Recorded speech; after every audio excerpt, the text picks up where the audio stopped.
Eu compreendo totalmente que o Felipe não vai criticar seus atletas, mas quando ele fala, vocês veem o erro, lógico, nós, imprensa, torcedor, ele também. Os erros do Léo Ortiz foram erros atípicos, eu acho que até é perdoável, evidentemente, pela qualidade do jogador, pelo que ele contribui, e entendendo o momento da temporada. O cara tá fora de forma. Agora, os erros do Royal são, parece mais graves, são recorrentes. O Royal perdeu a oportunidade de fazer uma atuação minimamente convincente para ganhar confiança. Ele ganha confiança, as pessoas confiaram no futebol dele. Salve, salve, pessoal. Cá estamos para a nossa live depois do jogo entre o Flamengo e o Fluminense e Flamengo. E a vitória do Fluminense pelo placar de 2-1. Mesmo placar do último jogo no Brasileiro, quando o Fluminense também venceu por 2-1. Agora nós temos dos últimos 15 jogos, 3 vitórias do Fluminense, 6 vitórias do Flamengo e 6 empates. Esse é o retrospecto do Fla-Flu nos 15 jogos mais recentes. E o Fluminense é o time que Felipe Luiz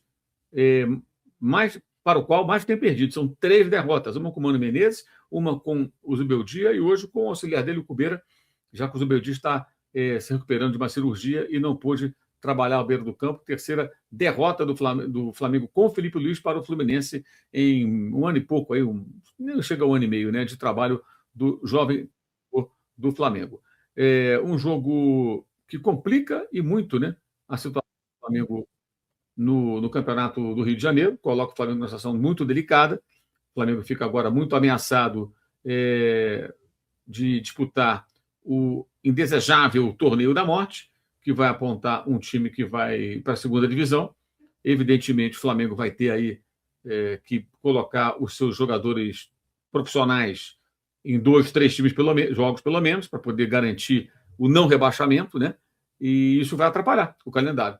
Tudo porque o time foi muito mal com a base. A base foi muito mal e aí os jogadores foram lançados de forma antecipada, muito intenso o Flamengo na quarta-feira, hoje bem abaixo daquilo que apresentou. Quarta-feira que foi um negócio bem anormal, hoje foi até o mais natural para esse momento da temporada.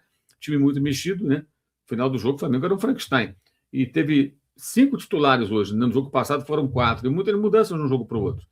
Enfim, poderia ter sido um empate, poderia acontecer qualquer coisa. Foi um jogo até equilibrado. O Fluminense teve momentos que foi melhor, o Flamengo depois também teve momentos de superioridade, mas muitos erros foram cometidos assim graves, né? Por exemplo, Léo Ortiz errou 6 vezes passe em saída de bola. 6 vezes, jogador que erra muito pouco. 4 no primeiro tempo. No quinto erro dele, ele iniciou o ataque do Fluminense, que gerou o primeiro gol. E o Serna passa como que ali pela esquerda, não existe o Emerson Royal. Aliás, o Emerson Royal, depois de uma atuação até boa contra o Vasco, foi um desastre. Esse jogador realmente é muito preocupante. Custou 9 milhões de euros e o cara realmente não consegue apresentar um futebol minimamente aceitável. O segundo gol, ele deu uma assistência para o John Kennedy. A bola bate na perna dele e vai para o camisa 99 do Fluminense, que marca o gol da vitória do Fluminense. Acabou sendo o gol da vitória. O detalhe é que se ele saísse da bola, se ele evitasse a bola, não dava nada. Entendeu? Ele só evitar a bola, sair da bola, a bola sairia ali pela lateral e a bola bateu nele, não teve agilidade, reflexo. É um jogador realmente muito aquém. Agora, não é jogo também para ficar torcedor que arrancando os cabelos, desesperado. Começo do campeonato, o Flamengo com um time muito mexido. O Flamengo não colocou, por exemplo, ainda, não estiveram à disposição. O Ayrton Lucas, que sobrecarregou um pouco o Alexandre, jogou metade do outro jogo, mais da metade do de hoje. Não teve o Jorginho, não teve a Arrascaeta ainda, né? Não teve a sua dupla de zagueiros ainda juntos, o Vitão que entrou nesses jogos. O Varela, que é o lateral direito titular, ele só entrou durante as partidas. Então você tem aí, não teve De La Cruz, vários jogadores aí que não estiveram ainda sequer à disposição do treinador. Então é um início de temporada. Esse tipo de jogo era para ser jogo de pré-temporada. No Brasil as coisas são muito precipitadas, são colocadas muito antes do que deveriam acontecer, e aí acontece tudo isso. Acho até que continuo achando que, como bem definiu o Eduardo Tironi, a preparação, o planejamento não foi errado, mas a execução foi péssima, porque a execução passou pelo time sub-20 e eu acho que faltou, eu já falei isso aqui antes, né, ao departamento de futebol ter certos cuidados depois da estreia muito ruim do sub-20 contra a Portuguesa. Alguns ajustes, conversar com o técnico, dar uma orientada, fazer alguma coisa, mas pelo que a gente percebe, ficou nas mãos do Bruno Pivetti, técnico do sub-20, com os jogadores do sub-20 e o resultado não foi nada bom. Os jogadores ficaram aquém, não conseguiram apresentar o que se esperava, e o Flamengo, com isso, acabou sendo derrotado em 2 jogos, empatando um jogo, e isso foi muito ruim, evidentemente. Mas agora nós vamos para a entrevista coletiva do técnico do Flamengo, Felipe Luiz, direto lá do Maracanã. Vejamos o que o Felipe tem a dizer sobre essa partida do Flamengo. Vamos lá.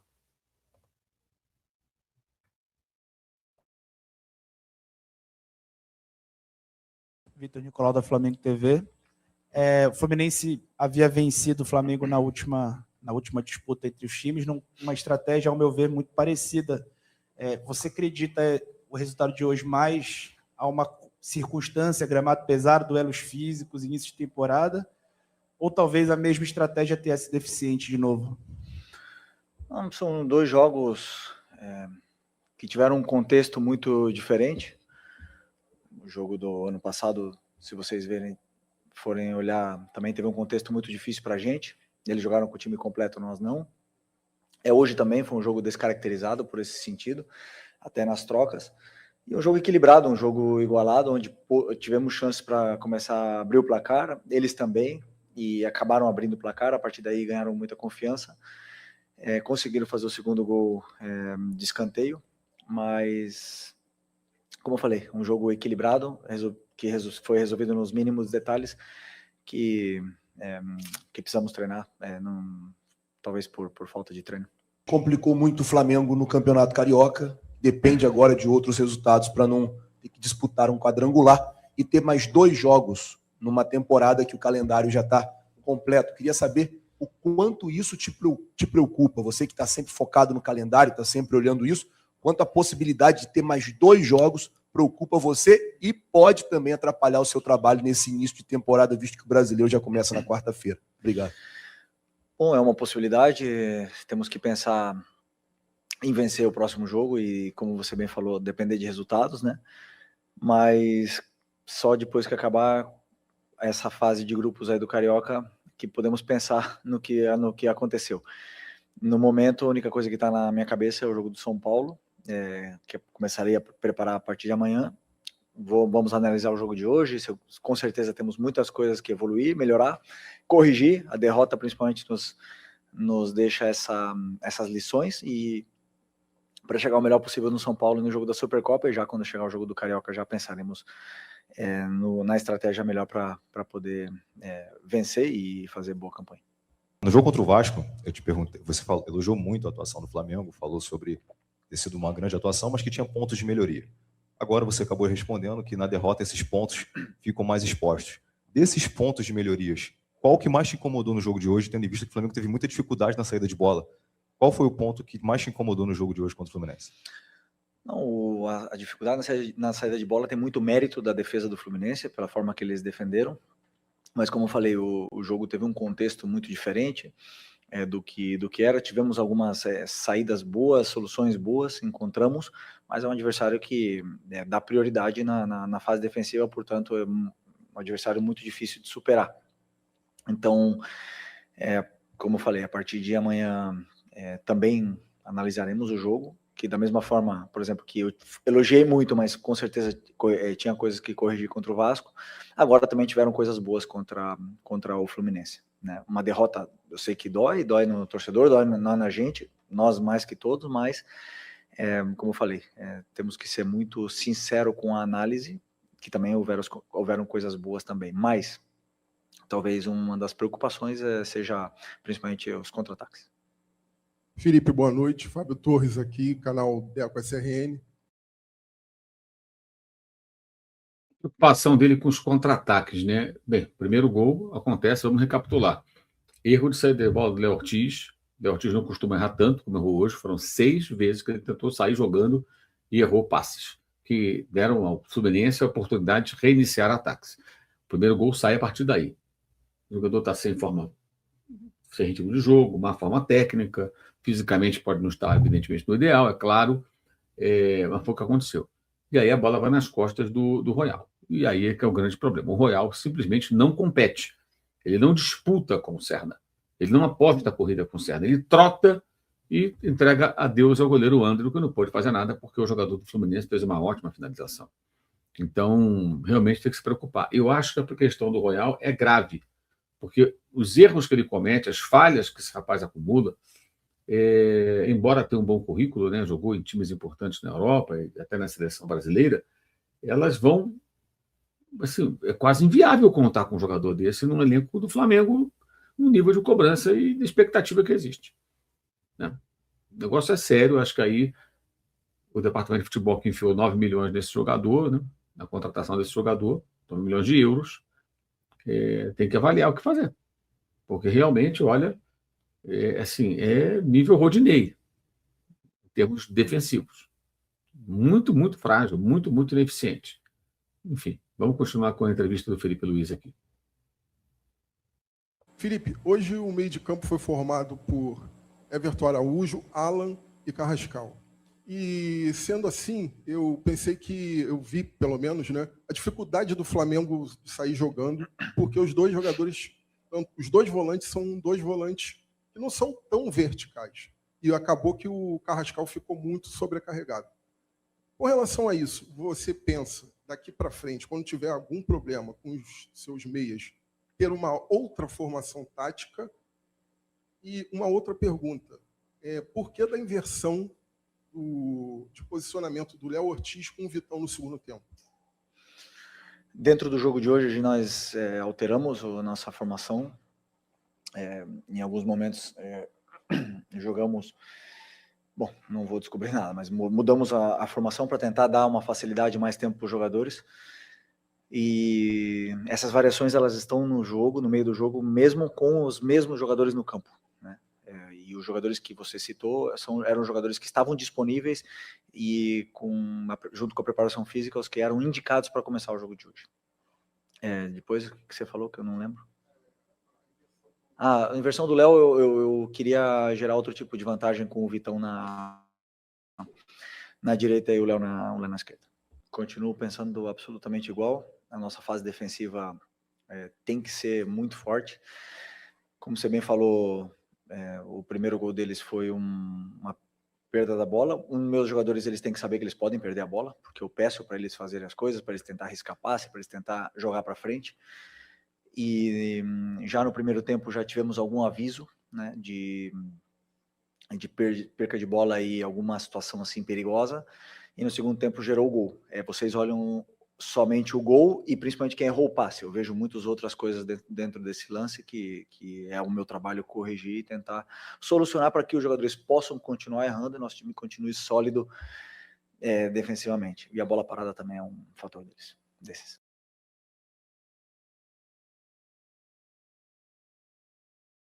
Eu compreendo totalmente que o Felipe não vai criticar seus atletas, mas quando ele fala, vocês veem o erro, tudo, lógico, nós, a imprensa, torcedor, ele também, os erros do Léo Ortiz foram erros atípicos, eu acho que até perdoável, evidentemente, pela qualidade do jogador, pelo que ele contribui, e entendendo o momento da temporada. O cara está fora de forma. Agora, os erros do Royal são, me parece, mais graves, porque são recorrentes. O Royal perdeu a oportunidade de fazer uma atuação minimamente convincente para ganhar confiança. Ele ganha confiança e as pessoas confiaram no futebol dele. Só que no ano passado ele deixou muito a desejar. E hoje foi desastroso. Desastroso. Claro que você vai observar o jogo, o lance em detalhes, colocar uma lupa, você vai enxergar uma série de coisas. Quem não saiu para Varela, né, para deixar o jogo de impedimento. Você pode ver várias coisas. Mas a jogada só acontece porque o Léo Ortiz força um passe e erra. E aí eu acho que vai da sensibilidade do atleta de perceber que está errando muito, que não está num dia bom. Então, força menos esse passe, tenta um passe mais seguro, o dia não está legal, né? O adversário é o Fluminense, grande rival do Flamengo. Então, alto lá, ele errou, até acontecer o que aconteceu. E o Royal, gente, pelo amor de Deus, quando a bola é perdida pelo Léo Ortiz, é tempo suficiente para que ele se posicione e possa impedir que o Serna corra sozinho com a bola e faça o gol. Mas ele demora a reagir, porque não é instantâneo. Quando ele se recupera a bola, é bola lançada, então... Infelizmente, para o Flamengo, assim, é muito preocupante o que faz o Emerson Royal até aqui. Vamos continuar.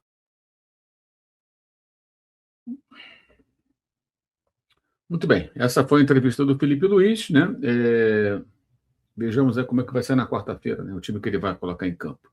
O Edu Lima não acha que o Emerson Royal tenha condições de jogar no Flamengo. O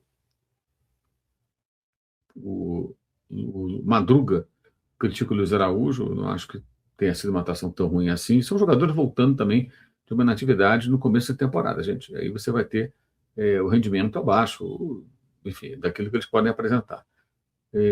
O Abraão da Silva Paixão achou a atuação horrível, critica aqui o Emerson Royal. O Suami Santos, uma loucura que ele escreve aqui, não vou nem ler, tão sem noção. Guilherme Cordeiro, reclamando da arbitragem, ele marca muitas faltas, para muito jogo esse árbitro, né? E tem gente aqui falando tanto absurdo sobre o Felipe Luiz, como o Júnior Gomes, que, sinceramente, Júnior, me desculpe, mas eu nem vou ler o que você está escrevendo aqui, porque é uma bobagem tão grande, é uma coisa tão sem noção. E tem muita gente aqui da Flamimimi, que eu estou percebendo aqui, com muitas reclamações, assim, exageradas, como se fosse uma final. É um jogo de começo de temporada, um clássico, poderia acontecer qualquer coisa nesse jogo, empate, vitória do Flamengo, do Fluminense. Os dois times tiveram oportunidades, venceu o Fluminense por 2-1, e acabou, e segue o barco. O grande problema do Flamengo é que ele vai ter que jogar esse torneio da morte. Isso vai atrapalhar o calendário, com toda certeza. Então, poderia evitar. O Dani fala aqui que será bom o torneio da morte para rodar o elenco. É o contrário, Dani. Porque o que vai acontecer? Vai ter jogo perto dos jogos do Brasileiro. E aí você coloca os profissionais nos jogos do torneio da morte para evitar um rebaixamento ridículo para a segunda divisão do Rio de Janeiro. E esses jogadores não vão poder ser relacionados como seriam normalmente para ficar no banco, para até jogar nos jogos do Brasileiro ou da Recopa Sul-Americana. Isso vai atrapalhar a preparação. Esses jogos são jogos indesejáveis. Se o Flamengo fosse avançar nas quartas de final, ele faria no máximo 4 jogos. O torneio da morte são 6 jogos. E se fosse eliminado depois na quarta de final, ia jogar a Taça Rio, mas aí não tem rebaixamento, pode botar o time que for, tudo bem. Esse é o problema. O José Baixo falando, Felipe Luiz insiste muito no Emerson Royal. Cara, ele acabou de falar, o Varela pode jogar meia hora. É o que ele tem. Dá para questionar a contratação. Samuel Lino, não acho que o Samuel Lino fez um jogo tão ruim, não. É um jogador que está todo mundo voltando ainda, gente, de um período de férias. Impressionante, vocês acharem que tudo vai ser maravilhoso. Enfim.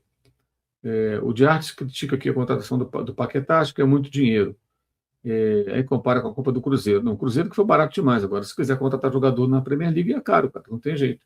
Se você preferir o Flamengo voltar a 2013 e contratar jogador no interior de São Paulo, você acha melhor?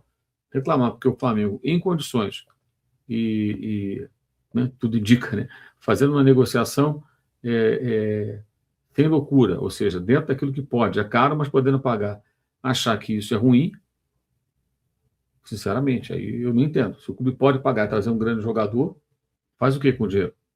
Então, se não tem condição, não contrata. Se tem, contrata. O Leonardo Pérez falando de contratação de setor ofensivo e tudo mais, bem, a palavra aqui não é sobre contratação, é sobre o jogo, não tem nada a ver ficar falando aqui de contratação. Qual contratação que você quer para o setor ofensivo? O que o Flamengo precisa? Um atacante? Já tentaram o Caio Jorge, não conseguiram, eles querem um jogador com características que se encaixam no modelo de jogo do time. Talvez só venha no meio do ano. O Flamengo é campeão da Libertadores, é campeão brasileiro. Vocês estão reclamando, pelo amor de Deus. Realmente, eu acho que, olha, precisam se cuidar. Não é possível isso.